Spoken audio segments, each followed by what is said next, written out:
Good morning, everybody. Welcome to the morning meeting. If you're just joining us now, you missed the pregame show, which was significantly better than anything we'll say the rest of the way, but that's why you got to join the pregame show. Thank you for being part of this program, the morning meeting. As you may notice, Sean is off again today. I'd say he's on assignment, but that might not be true. He's off. And Dan is here, and Larry is back. Hats off to Larry, one of my favorite Del Shannon songs. Larry, thank you for coming back. Thank you. It's great to be here. And thanks for welcoming me back. All right. So Larry is here, and Larry brings with him an ample dose of peace, love, and a modicum of understanding. But we hope by the end of the hour that will have ratcheted up. We welcome you all to raise your hands and participate if you're here on the two-way platform. If you're watching on X or YouTube, don't raise your hand. And don't say it with me now, loud and proud. Put smack in the chat. Please do not do that. We try to have a different tone here than most programs. Spirited discussion. Sometimes after the program, I have to fine Dan and Sean for being too vituperative towards each other. We have strict standards on that. But usually, I don't. Vituperative. Usually I don't, because they get the notion of bringing the presumption of grace to all, including to each other and to all of you. So please raise your hand if you'd like to be in the conversation. Maybe we'll cancel the show if we don't get 3 new people today. I can't promise either way, but we'd love some new folks. If you've never raised your hand before. And as always, a reminder to you, this program is based on the network news division's morning meetings, in which they do exactly what we do. They run through the events of the day at a high level and then offer some analysis. And then again, our Henry twist, you get to participate. So please, if you'd like to be in the conversation, raise your hand. On my program, Two-Way Tonight, Yeah, you're a good one. who's on? David Mamet. I saw. I'm so jealous David that Mamet. you have the great David Mamet. We do. Can I just say real fast? Yes, sir. My first assignment writing for Big Hollywood, which was Andrew Breitbart's premier website focusing on the entertainment business, he said, "Can you write an article about David Mamet coming out as a conservative?" Which wasn't technically true. He didn't come out as conservative, but he wrote an article in the Village Voice with the headline, "Why I'm No Longer a Brain Dead Liberal." And I had the theater beat, so I got to write That's a about subtle David. headline. Yeah, Mamet's known for his subtlety, right? Mamet and Sorkin to me are in classes by themselves, or a class by themselves, however to say that. They're just Greatest both dialogue. And greatest Steve dialogue. Elmendorf is no slouch. No, and Elmendorf too. It's good. Anyway, so join me at 6 tonight, and we'll tell you more about other programs coming up in a moment. Let's go through the schedule. The President of the United States said this before, but during the Cold War, back when I started my career, you always started the morning meeting with the president's schedule, regardless of what he was doing and what else was going on in the world. It was just like a very Cold War orientation. Must know what the president's doing. Well, today, for the second straight day, the president's got no public events. Yesterday, we know he met with a bunch of senators, including Senate Leader Thune, and either talked to or met with some of the more wavering Republican senators on the reconciliation package. We'll talk about that in a moment. Caroline Leavitt briefs at 1 o'clock. And Caroline, if you're watching, or if your colleagues are watching, please text me back. I texted her something yesterday. I need a reply. So Caroline, please reply. All right. Vice President is going to something called the American Compass's New World Gala tonight. Marco Rubio is going too. This is the organization that Drew Holden works for. Drew, a regular guest here on this program. Larry, what is American Compass? What are they all about? It started with some former Romney Republican types that started it. Orrin Cass actually began it, but I think he stepped down. I think he's like the economic. Yeah, he's like the chief economist and founder. I would call it a center-right organization who is not hostile, which is not hostile to the Trump administration, but certainly is a little bit less MAGA as other organizations in town. And I think it's noteworthy that both Vance and Rubio are going together to this event. Yeah. And they do serious policy work, which is in short supply on both parties. So and Orrin Cass, sheer coincidence, will be our guest tomorrow night on Two-Way Tonight. So we'll be able to debrief him on his time with Marco Rubio and the vice president. Linda McMahon and the SEC chair both testify on the Hill today. Senate bipartisan, separate bipartisan lunches, as is true on Tuesdays, will happen today. The House is back. Job openings and factory orders out later today. All right. So, in the news, Russia-Ukraine talks in Turkey yesterday yielded a couple things, some prisoner exchange promises, and the prime minister of Turkey, is he prime minister or president? I think he's prime minister, right? Erdogan. Erdogan is think prime minister. Or is president. president? President. Yeah. President Erdogan is now proposing four-way talks. So, as we say in Vietnam, the shape of the table will be rectangular, with the Putin, Zelensky, and Trump and Erdogan. Don't know if that will happen. Still a lot of conversation about the Ukrainian drone attack. And although people continue to say it won't affect this war as much as send warnings about the future of warfare and the vulnerability, there is an under-noticed factor. 104, please. Foreign Policy Magazine has an article which raises the question. The Russians have a doctrine that says if you attack their nuclear assets, they reserve the right to attack back nuclear. And they reserve the right to attack back nuclear, not just the attacker, but anyone who aided and abetted the attack. And it has not escaped notice by me and others that President Trump has not commented on the Ukrainian attack. And I would say, without any reporting, but just common sense, it's hard to believe the Ukrainians did that without any help from NATO or from the United States, or at least telling them they were going to do it, because it's a pretty provocative thing.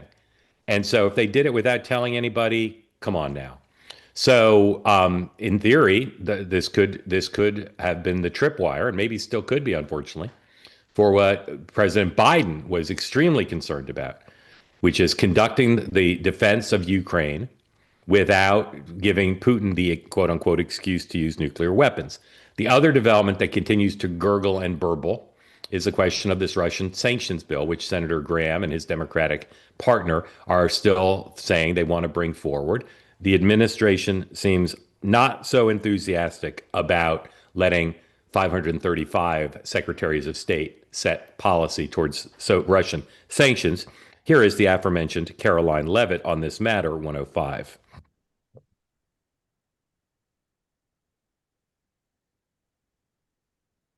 While he remains in constant communication with leaders on the Hill, the press secretary said, speaking of her boss, the decision on whether to impose sanctions will come from the commander-in-chief. Okay. Lastly, really good Wall Street Journal story today I recommend to you, laying out, using the drone attack to lay out where the Journal thinks things stand, and highlights the reality that not only has President Trump not talked about the drone attack, but where he stands now on trying to move this process along is pretty opaque. So, Dan, what's happening next on this matter? Will there be a four-way meeting? Will the Russians, launch a nuclear attack? Where are we? I don't know. I mean, as you say, like, this has been what we've been talking about for a while, which is what is Trump's play as Putin has been defiant. And now, a lot of these stories have said Ukraine responded because they felt like they had no choice. It wasn't stopping. Putin keeps launching wave after wave of attacks deeper and deeper into Ukraine with more and more civilian deaths. So they were like, we've got to do something. I can't see Trump going to Turkey to be a part of a meeting that Turkey's he likes to make it all about Trump. Trump organized it. Trump's the central, main guy. Like, they're kind of subservient to me, and I'm moving the chessboard.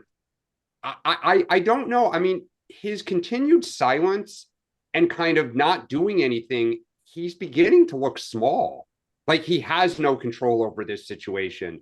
And I don't say that to be like, take a cheap shot. Like, it kind of is like Biden a little bit. The Journal piece doesn't say it as pointedly as you did, and you said it in a less pointed way than you might have. But I read the Journal story that way. They basically are saying, what's going on? Like, where's the president of the United States on this after saying he'd be the one to end the war? Larry, what is your point of view on all this? Well, I agree with a lot of what Dan said. I don't think he wants anything to do with these four-way discussions. And I think it's yet to be determined whether the United States had a heads up on this drone attack. I mean, there's conflicting reports. I understand, Mark, that you think that it defies logic that they would do this without assistance. But at the same time, I think Zelensky operates kind of in his own world sometimes. And I can tell you within the Trump coalition, such as it is, you've got your MAGA forces. You've also got, more, traditional moderate type Republicans who were pretty robust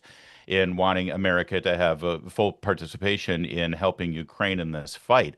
The MAGA side of it, I think, was best represented last night by Steve Bannon, who I don't know if you saw on Chris Cuomo's show, came out in full force. Again, he's saying Lindsey Graham should be arrested when he gets back to the United States. Yeah. He thinks that this is a subversive move to drag Trump and America into a kinetic World War III, because this attack on bombers, as impressive as it appears, is also a direct assault on Russia's nuclear triad. And you just, quoted their doctrine. They have every right to retaliate. But I Or think at the least challenge they for Trump, claim the right. right? Yeah. But I mean, part of the challenge for Trump That- is you're getting all this mixed messaging on Iran, right? Where Witkoff, basically, it sounds like in writing, we said you can keep some of your fused material, but Trump, keeps saying strength, no way. They're never going to be allowed to keep it. So they're at odds with Iran. He doesn't seem to have any control over Netanyahu, who just kind of continues to bulldoze forward. And there are more and more rumors that they want to hit Iran, yesterday.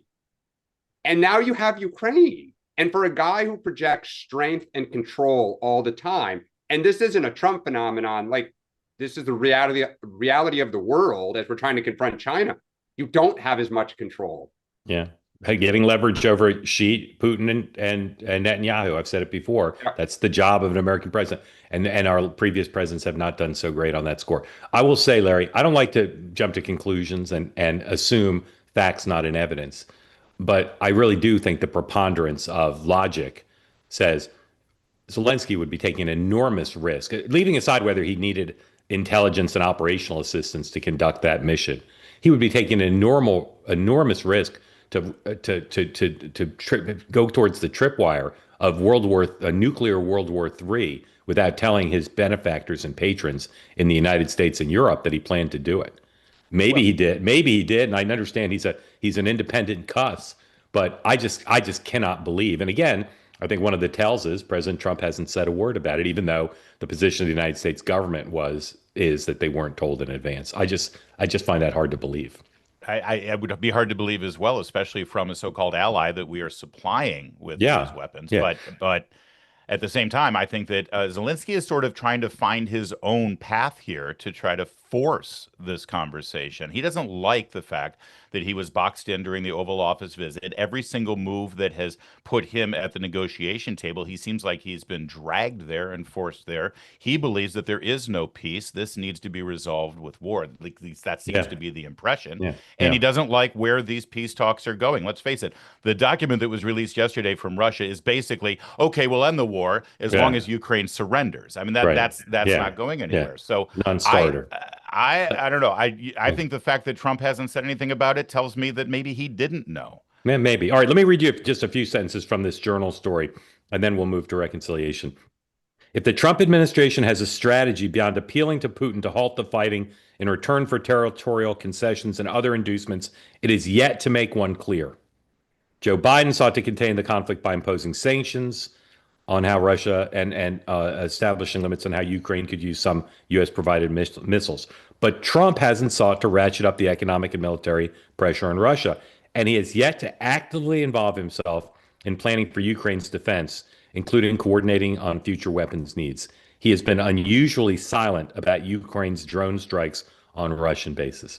Again, it is really opaque where the president is on this now, and he put himself forward as the person who would solve this. All right, reconciliation. As I said, the president spent a certain amount of his time yesterday working on senators. They clearly want to get this done by July. I continue to say that the X date is going to be a big factor. As Sean said yesterday, August recess will be a big factor. Big development yesterday, which is that the Senate leader, Mr. Thune, 106, made it clear that they weren't going to change, despite the noise from some of his colleagues. They're going to change very much of the House bill.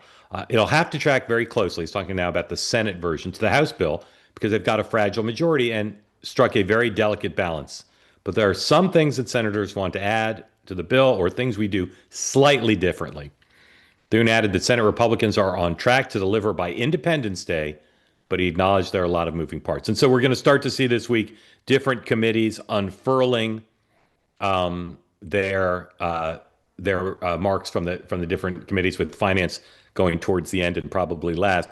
Here is one of the most negative senators regarding the reconciliation bill that came from the House, the gentleman from Kentucky, who isn't going to vote for this bill because they're not going to take out the debt ceiling increase, and he won't vote for that. Here's Rand Paul on Squawk Box 108.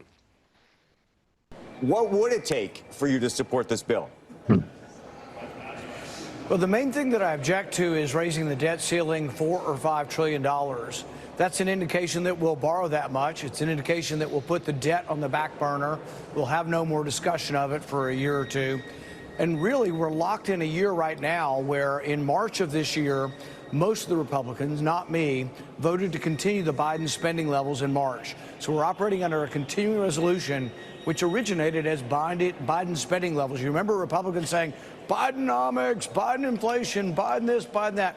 Well, they voted for that in March. So the deficit here at the end of the fiscal year, at the end of September, will be about $2.2 trillion. I'm not for that, so I voted against the spending levels. But now they want me to vote for $5 trillion worth of increase in a debt ceiling, and I'm just not for that. That's not conservative. How many people do you think you have with you? What does this bill ultimately look like in the end? You know, I think there are 3 or 4 of us. If there are 4 of us who want it to be more fiscally conservative, I think we can reduce the spending levels and perhaps separate out the debt ceiling as well. But it takes 4 people with courage, and 4 people with courage can make the bill into anything we want it to. Right now, there are competing factions, though. There are 4 or 5 who don't want any spending cuts, and there are 4 or 5 who want more spending cuts. So it's who sticks together better and who has more courage to stand up and say no. So I think that in the end, a lot of the people who are making noises now are going to vote yes. And we're really dealing with just a very small handful of people who might tank the thing. Larry, which senators, assuming you like me think they can't get Rand Paul, which Republican senators are you watching most closely in this dance of doom? Ron Johnson. Senator Johnson of Wisconsin, I think, is going to be an important voice here, not just for the cuts that Rand Paul wants. I don't think they're never going to get the debt ceiling, not in reconciliation. And by the way, I think that the message from the White House is going to very quickly, and you're already starting to see it with some posts from Truth Social from the president, back off from the big, beautiful bill language and call it what it is, a tax cut. If Senator Paul and his doppelganger in the House, Congressman Massey, if they want to attack spending, do it the old-fashioned way in the Budget Committee hearings, the Appropriations Committee. Go back to regular order. You can start the process on fiscal year 26 right now, and I think that Trump will be along for the ride on it. But this is a tax cut bill, not only a tax cut bill, but it's a tax cut bill Trump just won the election with. That's what this is all about. And Senator Paul, Senator Johnson, any of the other spending hawks in the Senate, if they block this bill, it means they're blocking tax cuts. And that hurts. That hurts big time. Dan. Yeah, I just think they're going to posture. They're going to say what they are, and Trump's going to roll them with a steamroller / hammer. And I think it's smart. What Trump is doing is by working the phones and being very aggressive now, he is preventing any momentum with any of these others from building. So as long as you keep them boxed in, you keep all of MAGA, it's like, all right, say what you want, but the bill is moving forward. We're not making any material changes to this. And if they do, it's going to be less cutting, higher deficit, and get on board. And I think between that and what we're about to go to next, Trump seems to want by like July 4th to have a series of victories to roll into the summer when everyone goes home in August with like, we passed the one big beautiful bill, tax cuts, as Larry said. The tariffs are coming to an end. I got some pound of flesh from A, B, C, D, and E. And like, let's roll into the fall and into the primary season and the midterms with a head of steam. And don't forget the rescission package that they're sending up to the Hill today. You know, you got an administration who is saying to Congress for the first time in my memory, we don't want to spend this money. We want to cut this, take the money back. That boxes these Republicans into a corner. You want to go back to your state or to your district for the summer recess saying, hey, good news, everybody. I made sure we kept NPR. I didn't listen to Trump, and we kept the funding for the Corporation for Public Broadcasting. That is a loser across the board. And that's going to be a good fig leaf, I think, for a lot of these guys, that this rescission package led by Russ Vogt at OMB is actually telling Congress, keep your money. We don't want it. And they only need a simple majority for that as well. I don't think that thing ever sees the light of day. Why? Who's stopping it? All the people who don't want those cuts going into the midterms. They're going to offer it up. They'll talk about it. They'll walk it into the ground.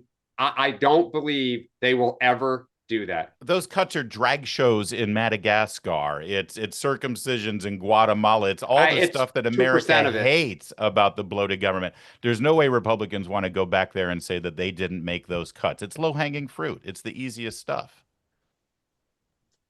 They won't do it. All right, we'll Mark, see. Break the tie. Yeah.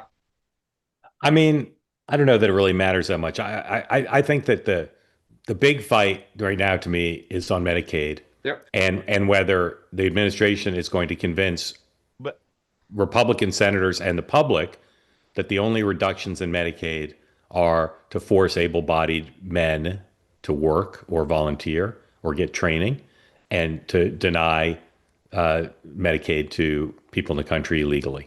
Yeah, well, and but that's my point. It doesn't matter anything dollars and cents wise, but politically, it's a great fig leaf. It's a great thing for them to go back and say, look what we did. We cut these things. No more Sesame Street, which used to be a political loser, and now it's a badge of honor. Yes. All right. Again, raise your hand if you want in on the conversation. A couple more topics from us. China, another great Wall Street Journal story. They're having an incredible run of dominance, I think, in a lot of coverage areas that I care about. Great profile today of the head trade negotiator under Premier Xi. His name is spelled H-E, but it's not pronounced he, unfortunately, because I long for the Abbott and Costello, who's on first routine, about she and he. In any event, but it's apparently pronounced ha. I'm really more a they-them type, but thank you for in any event. In any event, there's still a lot of mystery about what's going on with U.S. and China on trade. We still are anticipating a Trump-Xi phone call this week as a prelude to a potential summit sometime later this year. Reuters yesterday broke a story, 103. I've not seen anybody else match this. And Reuters says that the U.S. trade negotiators have told other countries that tomorrow is a deadline for them to submit their best offers for how they want to get the tariffs reduced that the U.S. has imposed on them and try to strike a bilateral deal. So, Dan, where are we on just the general question of tariffs? The increased steel and aluminum tariffs are in effect. What's going on with tariffs? I read that story like a real estate or private equity deal. Best bids in by Wednesday, everybody. Like we're going to make, who's the lucky winner? Yeah. I mean, I don't understand what leverage that gives us. If everyone knows that you're desperate to get a deal, they've been resistant up until now. Okay, like we'll give you something, but is it meaningful? I keep saying like that to me is going to be the big deal. Like, do they announce more frameworks with the intent to get a deal to try to like just get this out of the headlines and again, kind of untangle this and get out of this mess? Are they real deals? And ultimately it's going to be, was it worth it? Was all of this, if it's not material, real, meaningful, big, meaty stuff, you did all of this for something very small. It's a tough sell. Well, I think it's interesting, by the way, that they're pushing it now, because I think that the 90-day window on the pause that's exactly it. Is July 9th, right? Yep. So, I mean, so clearly they're wanting to like push this along and jumpstart the process and get things going. I think that between now and then, when the actual deadline hits on the pause, first week of July, I think you're going to see more corporations announcing onboarding and manufacturing here domestically.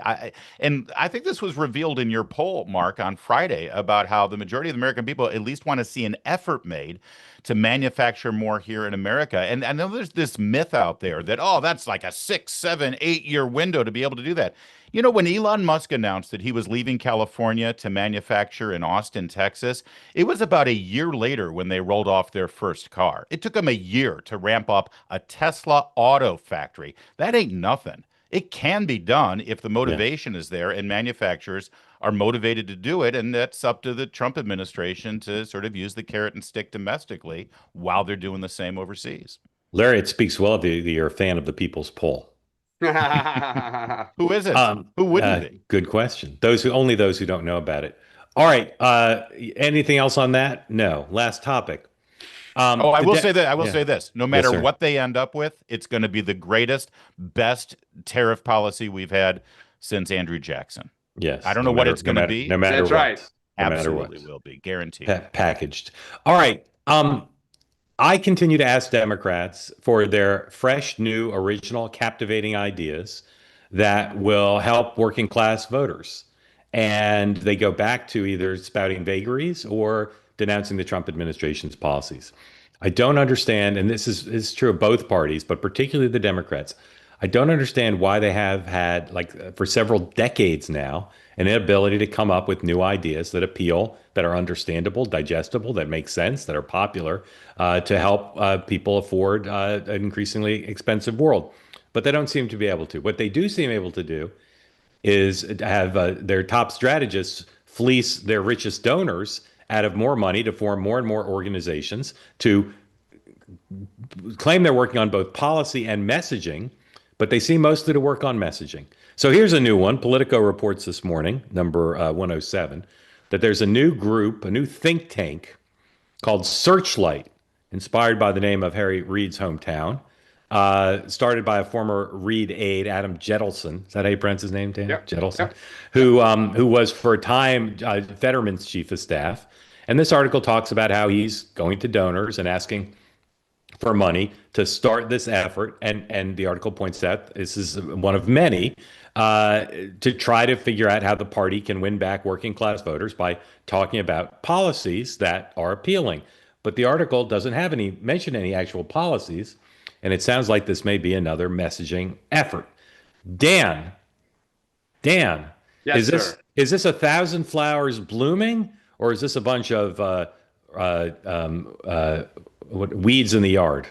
Yeah, I think it's more the latter. Mark, you and I were texting a little over the weekend about this, because this comes on the heels of both Wes Moore and Tim Walz saying it's time for bold action.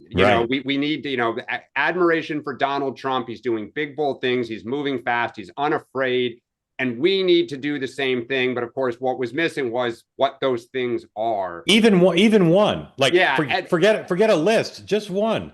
And I think the thing is, the party, the last kind of big push, the two big things that the party for the last 30 years have pushed since Bill Clinton ran through his term were healthcare and some sort of clean energy bill, right? Barack Obama got one, tried the second, didn't work. Joe Biden kind of, whatever one thinks, that was kind of the conclusion of the big push for some clean energy bill. There's been nothing else. And, we've said it for a million times. The one unifying principle is anti-Trump. That is coming to an end, like it or not. There is no set of ideas. That story basically says this Searchlight will be a safe harbor for those ideas to be packaged and messaged. So it's like somebody else come up with them. And that is where the real rubber meets the road, because the whole party can keep talking about we need to stop offending interest groups.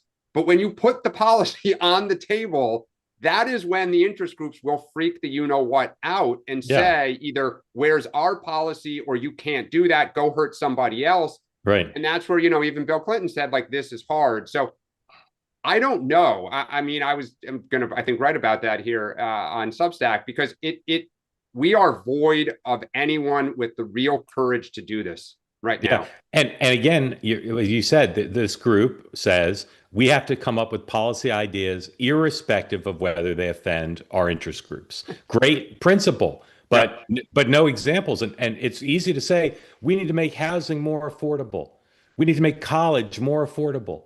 Right. We need to focus on the working class. But if you don't have one specific idea that's both good and explainable, I don't know what you're actually accomplishing, except again fleecing the donors out of their money for more polling and some letterhead. Larry.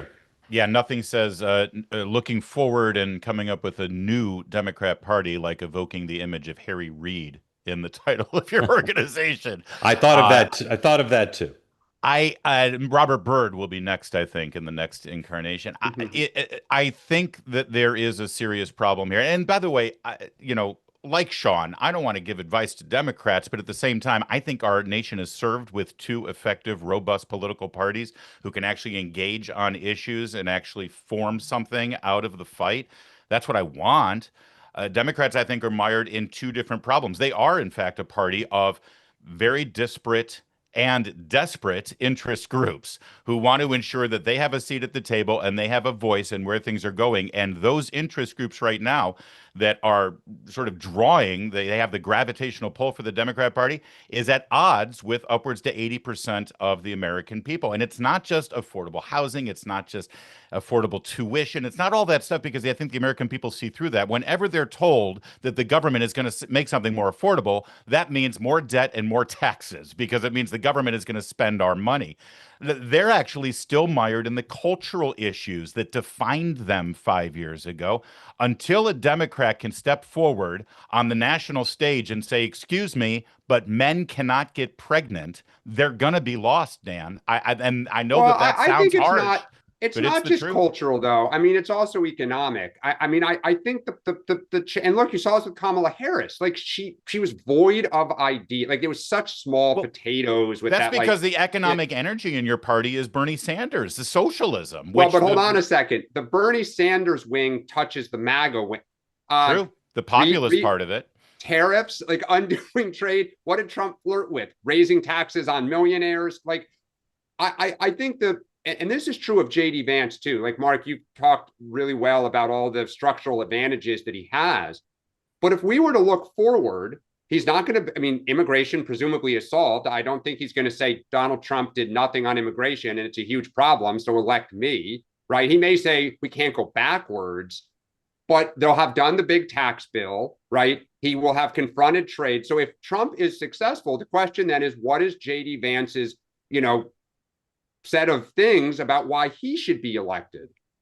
Finish off whatever Ivy League universities that Trump hasn't gotten. There you go. So get Dartmouth and Cornell. Well, he runs in the same way that George Herbert Walker Bush ran in '88 as Trump's third term, although some of us would say fourth term, but I don't want to go there. Kinder and gentler. Why fourth term? What am I missing? Well, he won in 2020, but we're not allowed to say it. Got it. Okay, one more thing on the Democrats, okay? And again, we're going to get to you in a moment, so please raise your hands. I see a couple new folks, which is great. So when I say that the model for DNC chair is Ron Brown, who in 1990 through 92 really said, I'm in charge of the Democratic Party. Like, I'm going to tell the donors, here's what we're doing. I'm going to tell the potential presidential candidates, here's what we're doing. I'm going to tell our interest groups, here's what we're doing. Because I'm the chairman of the Democratic Party. You had Jamie Harrison do an interview over the weekend, the party DNC, basically saying they didn't respect me enough. No one listened to me. It's like, take charge, dude. If you want to run for the job, take charge. Ask people who the chair of the DNC is. All these groups collecting all this money, every dollar they collect that's not going towards rebuilding the party is a waste.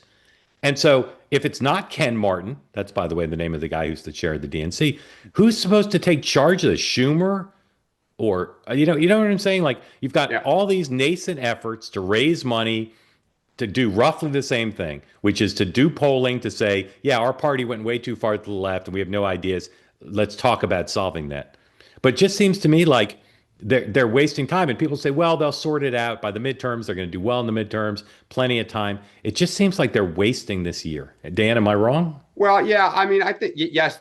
Well, they are and they aren't, which is you have to have these conversations. You have to have this tension, this frustration, this like, this is good, right? I think that there's two big differences here.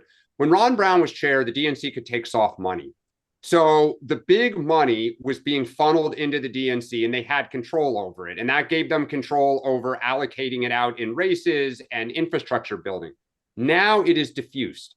It is all over the place. You have, all the different soft money donor tables where they get together. They make you come beg, for your supper. The DNC takes its hard money. It's like Trump, right? The RNC has some of it. Trump Inc. has some of it. The library has but Trump is a singular powerful force that controls everything. We don't have that. You're right. When I was at the DNC, Terry McAuliffe, that is in 2003, Terry said to the donors, I don't do the messaging, right? I am putting the infrastructure together, the money together, so that when we get a nominee, he or she, it'll be their message. Whoever wins is the message. But they will inherit money and they will inherit infrastructure and data. And that's, the end of it. And the donors respected Terry enough that they basically got on board. But there is no power structure right now. Yeah, I think it's I think they need a both and situation. Yeah, they definitely need a Terry McAuliffe or Ron Brown. Ron Brown was perfect when you had the White House. But when you're out in the wilderness like this, I think the Democrats need someone like a Howard Dean. Say what you will about Howard Dean, but he was able to actually go out there. He was able to be the tip of the spear. He could do the news shows and the panel shows, and he could actually deliver a message because he understood how to run for office. He was a politician, and he actually ended up building a pretty good grassroots infrastructure that Barack Obama was able to use when he ran. But the DNC doesn't set the message, and that's where Schumer and Jeffries and the DGA chairs will say, hey, you don't get in front of us and lead us to the water. You do what we say. Don't cause us headaches. Haley Barbour and Ron Brown both did it. And I don't think Haley Barbour, though, Mark, was so respected because no one debated his political challenge. 100%. But that's why I think it's insane that the DNC made their chair someone who's not in that category. Nice guy. I'm not saying he's going to be a failure by every metric. But when you're out and you're running it and you're dealing with Donald Trump, and you've got two Democratic leaders from Brooklyn who are not great outside players, how you could not put in the DNC slot someone who's a titan, I do not get. Because Adam Jettelson, nice guy. I'm not saying this group will be a failure, but I'll say, in all likelihood, every dollar that goes to that group is not going to the DNC, is not going to build the party. It's going to this quixotic effort to talk about creation of policies. And by the way, nature hates a vacuum. We all know that. So by not having that DNC chair, and yeah, sure, Hakeem Jeffries and Chuck Schumer say, hey, stay in your lane, get out of our way. Well, they do a lousy job. Mark's right. Well, that's a different story. So what ends up happening then? Suddenly, whether you like it or not, David Hogg becomes the face and the voice of the party. Well, they're not. I mean, if we went outside the Beltway, no one knows who David Hogg is. It's I disagree. More people know who David Hogg is than Ken Martin. 100%. Oh, sure, of course. But that's the question. Chuck Schumer and Hakeem Jeffries were elected by their colleagues, right? They were, and they are the face of the party. The problem is they're both terrified of the base. They're absolutely terrified of the base. They have no control. The base controls them versus them controlling the base. Schumer's terrified of AOC, and Hakeem Jeffries is terrified of but here's the other problem with them. They're both from Brooklyn, and when they go on TV, they move nothing. I agree. Because they say nothing. Right. But again, I wish I had the ability to track this every day. I wish I had like an app that tracked this. All these rich Democrats who history suggests will be part of any Democratic comeback, are now being offered 17 places to put their millions. Yeah. And I wouldn't, if I were one of the consultants to them, I wouldn't know where to tell them to put the money, but I wouldn't put it at the DNC. Well, that's what they say to them. That's exactly. And look, here's the thing though, because if you're in those meetings with Schumer and Jeffries, the problem is when they say, all right, I'm thinking we're going to go say A or B, the caucus freaks out. Right. Everyone who's up in 2026 says, God damn it, Chuck, you're going to cause me a huge headache when I go home in August. If you pick a lane, I'm either going to get the progressives going nuts or my donors are going to go nuts. And Schumer, who is super politically smart, goes, shoot, I can't say anything. And that's the box that both of those guys are in. And it's because their colleagues are all terrified. So the answer is get primary, which is what's happening. And that's good. Right. Dan, when Nancy Pelosi is putting the toothpaste on her toothbrush and she looks in the mirror at herself every morning, what does she say? What's her inner monologue right now, seeing what's going on? I'm exhausted. I did it for 20 years, and I told you all that you couldn't do this, that only I could do this. But you know what? It became about her and just, keeping that job. Everyone else who would have come up got run out because she just kept saying, only I can. And that's Schumer, it looks by the like way. she was right. Say now? Only I can do this. Right. Tom Cook, welcome in. Have you been on this program before? I have not. All right. Well, glad to have you here. Where are you from in Pennsylvania? Lancaster County. That is ground zero for deciding everything in America. So congratulations. Love that county. Please use your power for good and not evil. Welcome in, sir. What's on your mind? Well, I just speaking of Senator Byrd, funny thing. I watched an SNL episode of him, the David Petraeus hearing over Iraq War, and it was hilarious with Senator Byrd just wandering off the set. Who played Senator Byrd? Do you remember? I'm not good with names. Yeah, it might be Farley. No, it wasn't Farley. It was someone else, but it was hilarious. Yeah. All right. Well, we'll look it up because I remember it, but I don't remember who did it. Did you just want to come and reminisce about SNL, or did you have something else? Bill Hader. Bill Hader. That's right. Yeah, he was very good. He did a really funny West Virginia accent. I remember it all now. Well, Mark, what you're doing here is great. I'm a very active member of Braver Angels. Awesome. Great group. Which great group started in 2016 and is nationwide. And encourage your listeners to participate because they are the tip of the spear. 100%. And we want to do more with Braver Angels. So tell your colleagues to circle up with two-way, please. Yeah. So what I wanted to ask was Republicans. This reconciliation package is really the only way that we can make a dent in spending because it focuses on the mandatory spending, which is 70% of the budget. And the spending on Social Security, on Medicaid and Medicare has just ballooned crazily since 2020. Why do the Republican communication consultants or whoever is telling these reps to say what they say, why don't they voice more about calling out to Democrats and saying, hey, we just need a couple of you guys to come on board and help us really make a dent on something that is about to blow up in 7 years, Social Security. Yep. Great. Why is that messaging so hard? Republicans have always had a hard time talking about abortion, but with MAGA, it's breathing life into that. But why is it so hard for us to talk about entitlement spending and get some Democrats on board that are in purple district? Great question, Tom. Larry. There are multiple answers to the question, in my opinion. The first is, the most fundamental, is that Donald Trump ran saying that he wasn't going to touch Social Security and Medicare. So to go there and to suggest that now we need fundamental reforms of Social Security and Medicare and change the benefits and change the provisions would be completely counteractive to the president's promise. So they need to adhere and toe the line. They can get away with saying they're cutting waste, fraud, and abuse, and I think that that's accurate, but they can't do any more than that right now, at least not in the reconciliation framework. But there's another more important aspect, and that is the people aren't screaming about it. You are. I appreciate that this is important to you, but the people aren't demanding that deficit spending end, that the debt gets taken care of, that the ticking time bomb with these entitlement programs is resolved. Until the people demand it, like we saw in the 90s, who would have thought that Bill Clinton and Newt Gingrich would shake their hand over balancing the budget? It only happened because it became a politically viable issue for both parties. Until this becomes a political winner instead of a loser, it's not going to happen. Dan. Yeah, I think the other challenge, Tom, is it's not yet. Yes, Democrats have been resistant.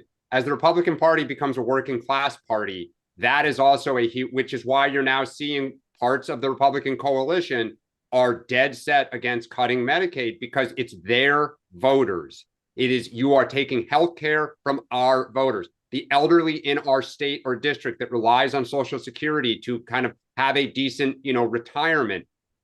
The problem that you have with debt and deficit is everyone talks about it in the abstract. But once you start to touch the real lives of real people, this is what happened with Doge, it's a huge problem. So, I mean, you're right. It probably is going to take a Democrat for like Nixon to go to China on this. And as we talk about ideas for the party, this is one where it'll be interesting if somebody doesn't run on putting this on the table. All right. Tom, thank you. Very grateful to you. Please come back. Jordan, you've been here before? I've watched the show a bunch, but this is my first time raising my hand. Jordan, we're two-thirds two-thirds the way there. Welcome in. Tell folks where you are and how you found Two-Way, and then ask your question, please. I'm a CT transplant in Orlando, and started watching you guys leading up to the election, and just kind of liked getting the take from both sides without, total bias. Thought it was really helpful. All right, I appreciate that. How do you feel about our peace, love, and understanding ethos? I love it. That's Okay. why I stay here. All right, grateful to you. What's on your mind, sir? So there's two things. One was that I think there's a perception that Congress is getting less and less productive over the years, and it seems like the narrative right now is this is becoming like one of the least productive Congresses in history. I think like last session up to this point in the first year of the last session, they had passed like 3 bills or something. It was bananas. So I guess I'm curious if we think a less productive Congress is in any way good for anybody, or how that can be solved. And then the other story that seems to be underreported, but is kind of bubbling up in some conservative or libertarian circles, is the story about Palantir and the database of all the U.S. citizens. That's not been touched on a lot, and I'm wondering if that has any teeth, or if it's just kind of, people floating it out there to see. Are you interested in that from a civil liberties point of view? Yeah. Yeah. Okay. Larry, address one or both, and then Dan will do the same. Thank you, certainly. Thank you, Jordan, for the question. My wife is a recovering journalist. She used to work at CQ Roll Call, and at the beginning of the Trump administration, they made hats. They had swag there at Roll Call for a while, and it said "Make Congress Great Again," which I love. It's one of my favorite hats, because I'm with you. I would like Congress to go back and sort of flex that Article 1 muscle a little bit more than they do. The problem is that they've become so entrenched in just maintaining their majority and their leadership that that's all they care about. No one elected a member of Congress so that they could vote for them 2 years from now. They elected them to do something right now. And I would like for them to get back to that. I think that Speaker Johnson's intent to get back to regular order and actually have a committee budgetary appropriations process, and actually do it like we're supposed to do it pre-Boehner days, would be a huge step in that direction. Because I think Congress, once they realize that they actually have quite a bit of power and the ability to get stuff done, they may like it. And they may recognize the fact that they're there for more than just blocking or assisting whatever the executive branch tells them. But I don't know. I think, Dan, you'd agree this is a bipartisan problem, and it's been going on really since FDR made the executive branch so powerful and robust. Yeah, I mean, I think it's really been the last like 15 years or so where it's been Congress's attitude has been presidents use executive orders. Don't make us cast a vote. And so, they do kind of the bare minimum. It's what's called, reauthorizations. Like, you have to fund the Defense Department. You have to fund the Agriculture Department. So, okay, we have to do that. We'll stick a few, ornaments on the Christmas tree. But otherwise, you executive branch, you do it. You take the hits, you lead, and we'll follow. Bipartisan, abdication of duty. I'm with you. They'll do it when voters reward them for doing it. On the second part, I lobbied for Palantir years ago. That company, it's remarkable the amount of information they have, the what they do in terms of finding needles in haystacks of trillions of pieces of data. They're one of the Defense Department's top contractors. They have been for years, going back to the Iraq War. I will hope and pray that the U.S. government uses the information for the right purposes. But boy, oh boy, that company is a behemoth. No one knows about. Jordan, thank you. So we're trying to get one new person in. So again, if you've never asked a question on this program, please raise your hand. In the meantime, we're going to play one of my favorite games, which is instant Pinocchios for a Trump social media post. I'm going to read it sentence by sentence. This went up in the Is this new? Is this been out in the last hour? No, in the last hour. He did this while we were on the air. I'll read it sentence by sentence, clause by clause, and you tell me from 0 to 4 Pinocchios, how many Pinocchios do you apply to each sentence? And Dan will go first, and then Larry. Just a number: 0, 1, 2, 3, or 4. Here we go. This is not Sean Spicer. Yep. Okay. Donald Trump. Here we go. He's talking about Senator, the aforementioned Rand Paul, the gentleman from Kentucky. Here we go. Boy. Oh boy. Rand votes no on everything. Dan. That's 0 Pinocchios. That's fairly true. Yeah. Larry? Well, it is a hyperbolic statement, so I think it's unfair to judge in such a way that you would just... Larry. Number 0, 1, 2, 3, or 4 Pinocchios. I think it's inaccurate. An inaccurate statement. So 4 Pinocchios? Well, he does not vote no on everything. So 4 Pinocchios. That would technically be a... Technically, you're right. Here we go. But never has any practical or constructive ideas. Dan. So far, I'm with Trump. 0 Pinocchios. 0 Pinocchios. Okay. Larry, we'll probably give that 4 because every so often he's got one. I think libertarians, by the nature of the beast, are often very impractical, but I actually find myself agreeing with Rand Paul on many issues. So you'd say 0. You'd say 4 Pinocchios. So he offers ideas. Okay. Correct. Yeah. Okay. So far, you guys have got 2 zeros and 2 Yeah, fours. exactly. Okay. His ideas are actually crazy. Dan. Boy, I'm gonna have to get a MAGA hat. I'll say 1. 1 Pinocchio. One Larry, Pinocchio. his I don't ideas think on domestic issues, Rand Paul is not crazy. That's a 4. Okay, that's a maybe 4. if he's talking about foreign policy, you know what? Can we make this a 2, maybe 2.5? You can do whatever you want. I don't know. Do they do half Pinocchios at the Post? I don't know. All right. They do. Then he says in parentheses, losers, exclamation point, referring to his ideas. So how many Pinocchios, Dan, do you assign to the notion that Rand Paul's ideas are losers? 1. 1 Pinocchio. Larry? You're making me fight between my uncle and my cousin. This is not fair. I love them both in their own special way.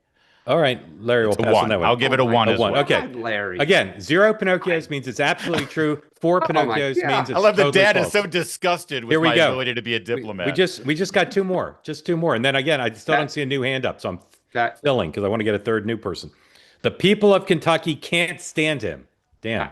4 Pinocchios. That is absolutely 4 Pinocchios. 4 Pinocchios. Okay. The president is inaccurate on that. Last one. And just imagine in your mind's eye, the last 3 words of this last sentence are in all caps. This, he's referring to reconciliation. This is a big growth bill, exclamation point. Dan.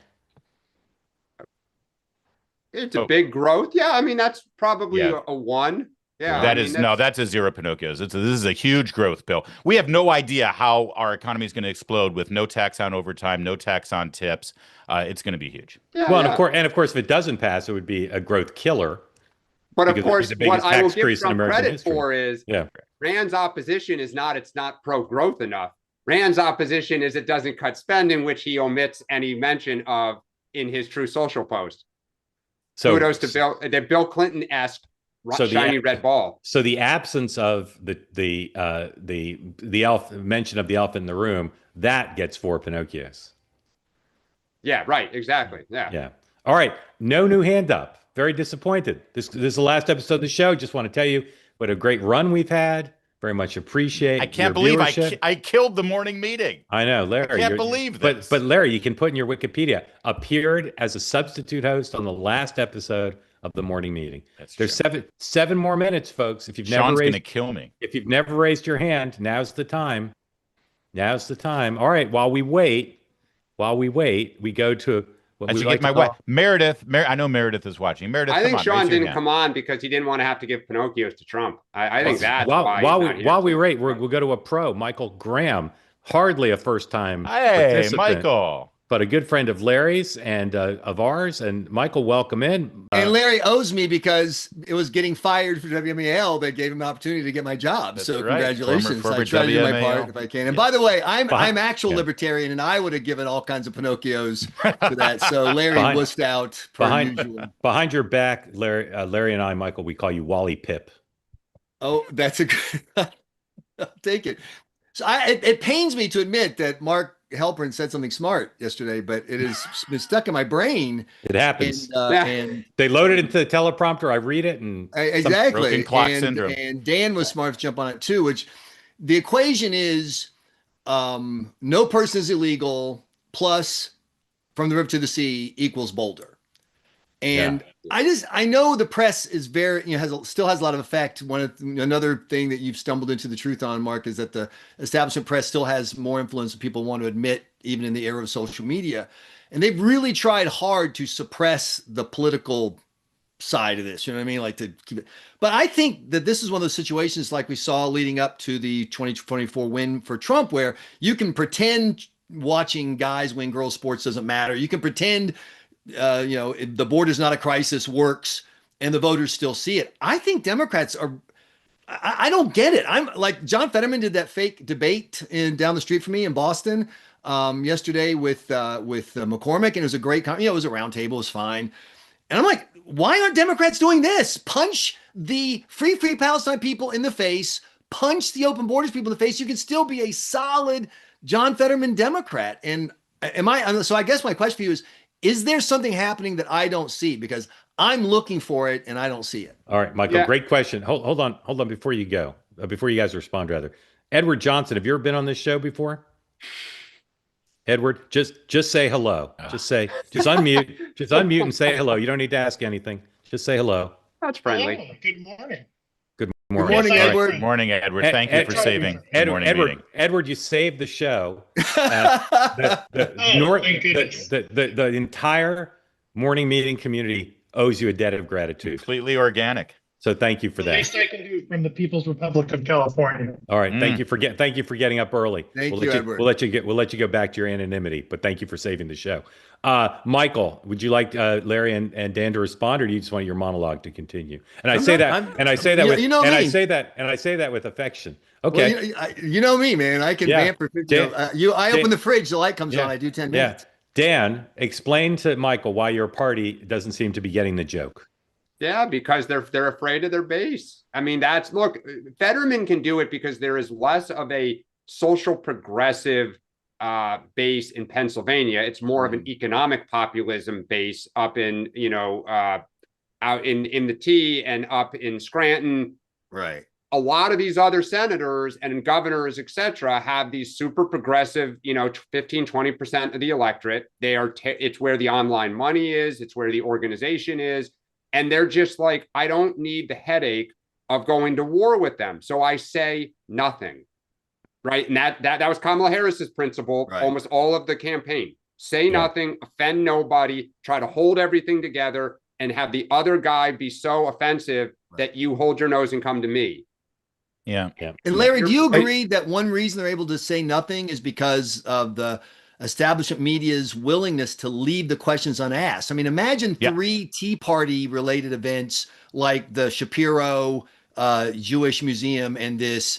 Every Tea Party, politician would be sworn. You must talk about this. Right. That's but right. If you're a Democrat, you can just walk. I mean, we've got active campaigns across the country, no questions. The people. I'll just say real quick, Larry. The people who think they're doing their best to protect the Democrats and help them, the dominant media is wrapping them in blue bubble wrap and leaving them completely vulnerable to reality. Larry. That's right. Because they're still operating under the rules of 15 years ago before there was an alternative media, before there was another way for news to reach the people. You're 100% right. And Michael, you point out that the border is probably, I raised the question of whether you can say whether a man can get pregnant or not. That's tough for them to deal with. The border should be easy. It's the lowest hanging fruit possible. And I wonder the fact that they haven't done it, the fact that they haven't stepped up and say, yeah, we were in the wilderness. We're going to fix this now. You can count on us.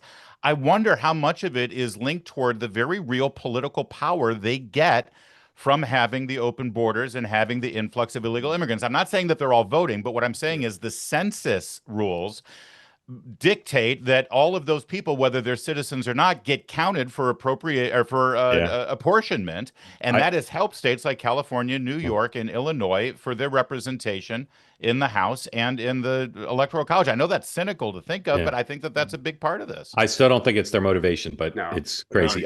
Michael, thank you for coming. Always happy to see you. We're glad you're here on the day the show was saved. Thanks for getting fired from WMAL, Michael. Yeah. Larry, so happy to have you back. And you're on two-way tonight tomorrow? I am. Right. I'm on two-way tonight for the first time. I've never done that before. All right. I will not have coffee. I will have a glass of wine. It's a totally different vibe. You'll like it. It's like I watched Amber Duke last night. She's one of my faves. Amber Duke's amazing. I love having her on. Anyway, Larry, thank you for coming. Let me tell everybody what's coming up. First of all, later today, the latest episode of Next Up will drop, and I'm going to be doing a reported monologue on the topic we were just talking about, which is the media's failure to understand that they're imprisoning the Democrats through their lack of being willing to acknowledge the flaws and the errors of great consequence. And we'll be focusing on the granddaddy of them all, 60 Minutes. Plus my guest, David Ignatius, will talk about Ukraine and Russia, and the senator from Indiana, Jim Banks. So watch for that on YouTube and on podcast platforms where you get your podcasts coming up later today. 6 o'clock tonight on Two-Way tonight, as I said, Pulitzer Prize-winning playwright David Mamet, who has a new book, which was praised by Donald Trump on Truth Social. So we'll talk about that. And Steve Elmendorf, the Democratic strategist, a fan favorite, will be part of the program as well. And then in the Moynihan Report, 7 p.m. tonight, Mark Kriegel, the author of The Baddest Man, The Making of Mike Tyson, will join Michael. Again, you can watch that live on Two-Way or on YouTube at 7 Eastern. And then in 23 hours, really 22 hours and 59 minutes, because we've gone over, this program will be back. Larry will inexplicably and seamlessly have disappeared, and Sean will be back in that seat, Lord willing. Thank you. I will never wear this shirt again. Thank you to all those who DM me how terrible it is on camera. I see them all. Thank you. Yeah. Thank you for your feedback. Thank you for that. It's high anxiety. Thank you all for watching. Thank you for our 2.5 new participants. And thank you, everybody, for being part of the Two-Way community. I'll see you at 6, and all of us, except for Larry, we'll see you at 9 a.m. tomorrow. Have a great day, everybody. Thank you.